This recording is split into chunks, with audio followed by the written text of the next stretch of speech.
جیسا کہ ناظرین آپ جانتے ہیں، لاڈلی کی آنے والی ایپیسوڈ بہت ہی انٹرسٹنگ ہونے جا رہی ہے۔ کیا نازو کا پول کھل جائے گا سارے بھائیوں کے سامنے؟ یہ سب جاننے کے لیے میرے چینل کو لائک اور سبسکرائب کر دیں، شکریہ۔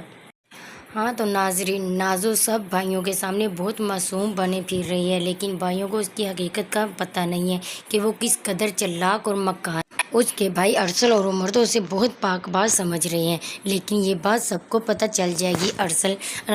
روحان کے پاس جاتا ہے یہ بات پوچھنے کے لیے، کیا نازو تم سے محبت کرتی ہے؟ نہ، کیونکہ ارسل کو اپنی بیگم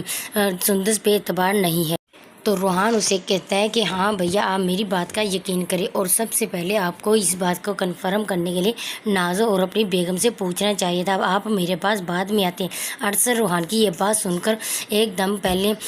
غصہ آتا ہے، پھر وہ خاموش کر جاتا ہے، کیونکہ ان کی لاڈلی بہن کا جو بات ہے، اس لیے نازو کے اس رشتے سے کوئی بھی گھر میں خوش نہیں ہے، یہاں تک کہ اس کی ماں بھی نہیں، لیکن اس نے اپنی ماں کو مجبور کیا ہے، جس کی وجہ سے اس کی ماں خاموش ہے۔ اور دوسری طرف جب راحم کو پتہ چلے گا کہ وہ نازو کے رشتے کے لیے آئی تھی، تو وہ اسے فون کرتا ہے اور اس پہ غصہ ہوتا ہے، جس پہ ابریش بھی راحم کو یہی کہتی ہے کہ نازو سے پوچھو، مجھے تو خود ان دونوں کی سمجھ نہیں آئی کہ یہ سب کچھ کیسے ہو گیا۔